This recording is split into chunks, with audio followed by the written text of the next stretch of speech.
আপনাকে কখনো আমার ঈশ্বর বলে মনে হয়নি। আমি যখন ক্লাস 8-এর ছাত্র, ক্যান্সারে বাবা মারা গেছে। 6 ভাই বোন, একবেলা ভাত জোটে, একবেলা জোটে না। হাতে সসপেন নিয়ে যখন পথে দাঁড়ানোর কথা, তখন আমার হাতে এসেছিল আপনার গীতবিতান। আপনাকে আমার ঈশ্বর বলে মনে হয়নি সেদিন, মনে হয়েছিল মানুষ। খেতে না পাওয়ার কি কষ্ট, সে কথা আপনার গীতবিতানে কোথাও লেখা ছিল না। ক্যান্সারের কি কষ্ট, সে কথাও লেখা ছিল না গীতবিতানে। 6 ভাই বোনের একজনকে ভিখিরি হতে হবে, একজনকে স্কুলে যেতে হবে, এরকম অবস্থা যখন, তখন গীতবিতান কি দিতে পারে, কি দিতে পারে আপনার লেখা? আমার সামনে তখন মাত্র 2টো পথ খোলা ছিল। 1, নিম গাছের নিচে কাপড় পেতে বসে পড়া।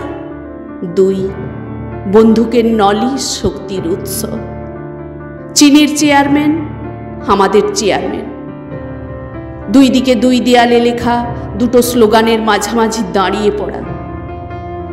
কিন্তু আমি রাত জেগে আবিষ্কার করলাম, পাতায় পাতায় আপনি আমাকে লিখে রেখে গেছেন। পাতায় পাতায় সে কি হাহাকার, পাতায় পাতায় সে কি কষ্ট, পাতায় পাতায় কি ছটপটানি, বিন্দু বিন্দু ঝরে জল। জল নয়, খিদে।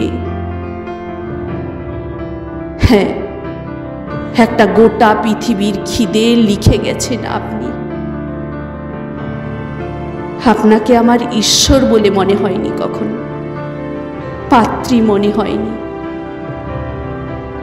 আপনাকে মনে হয়েছিল খেতে না পাওয়া, বাবা মরে যাওয়া অভুক্ত একটা ছেলে,